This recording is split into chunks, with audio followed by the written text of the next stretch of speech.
नमस्कार, अब दुनिया की फटाफट बुलेटिन में आप सभी का स्वागत है और नजर डालेंगे आज के खास खबरों पर। उच्चतम न्यायालय ने आज एक मुकदमे की सुनवाई के दौरान मुफ्त योजनाओं के वितरण की कड़ी आलोचना की है और सार्वजनिक वित्त पर इसके प्रभाव पर चिंता व्यक्त की।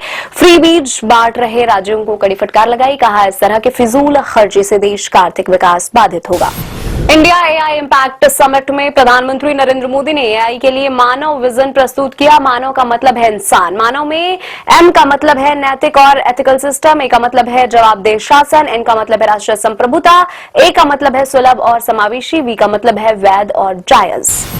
बिहार की सियासत में उस समय बवाल मच गया जब पटना हाईकोर्ट ने विधानसभा अध्यक्ष प्रेम कुमार ने 42 विधायकों को नोटिस जारी कर जवाब मांगा। इन पर चुनावी हलफनामे में गलत जानकारी देने का है आरोप। छत्तीसगढ़ के बीजापुर में सुरक्षा बलों को बड़ी सफलता, मुठभेड़ में 5 नक्सली ढेर, 214 ठिकाने ध्वस्त होने की सूचना। यह कार्रवाई जिले में चल रहे नक्सल विरोधी अभियान का महत्वपूर्ण हिस्सा है। उत्तर प्रदेश के उन्नाव जिले में बुधवार को एक क्रिकेट मैच के दौरान मधुमक्खियों के झुंड ने खिलाड़ियों पर हमला कर दिया। इसमें 65 वर्षीय अंपायर मणिक गुप्ता की मौत हो गई, जबकि 15 से 20 खिलाड़ी घायल हैं। पंजाब सिविल सचिवालय और पुलिस मुख्यालय को बम से उड़ाने की धमकी से हड़कंप, ईमेल में मुख्यमंत्री कार्यालय और अन्य सरकारी इमारतों को निशाना बनाने का है जिक्र। बम की धमकी के बाद सुरक्षा की गई सख्त, बम निरोधक दस्ते समेत 5 एजेंसियां मौके पर पहुंची।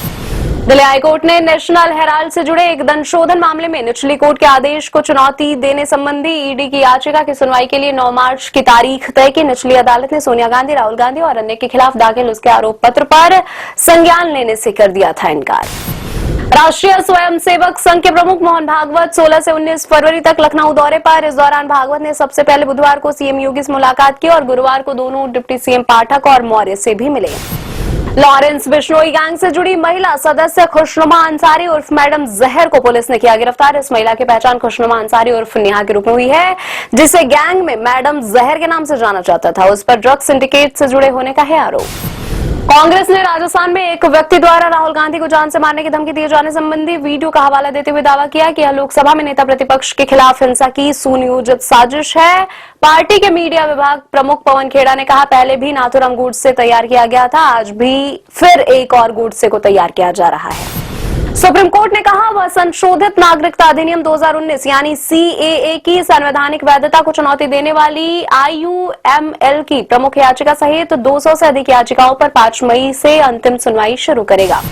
पश्चिम बंगाल विधानसभा चुनाव से पहले भाजपा को बड़ा झटका, बागी भाजपा विधायक विष्णु प्रसाद शर्मा सत्तारूढ़ तृणमूल कांग्रेस में शामिल हुए। राष्ट्रीय राजधानी में अलग अलग स्थानों पर 25 अटल कैंटीन का उद्घाटन। दिल्ली की मुख्यमंत्री रेखा गुप्ता ने बृहस्पतिवार को कहा कि यह पहल गरीबों के लिए खाद्य सुरक्षा सुनिश्चित करने के प्रति सरकार की प्रतिबद्धता को दर्शाती है। ओपन एआई के सीईओ सैम ऑल्टमैन ने कहा, एआई सॉफ्टवेयर उद्योग की प्रकृति को बदल देगा। कुछ के लिए यह बुरा होगा, लेकिन कई अन्य के लिए इसका अलग ही महत्व होगा। अमेरिका के एक वरिष्ठ सांसद ने कहा, राष्ट्रपति डोनाल्ड ट्रंप रूसी तेल खरीदने के लिए भारत पर बेतहाशा शुल्क लगाने के बहाने ढूंढ रहे हैं और उन्होंने उनसे इस नीति को तुरंत वापस लेने का किया आग्रह। प्रधानमंत्री नरेंद्र मोदी की तेल अवीव यात्रा से पहले भारत इसराइल ने रक्षा सहयोग के लिए एक और करार किया। इससे भारत और इसराइल के बीच रक्षा संबंध और प्रगाढ़ होंगे।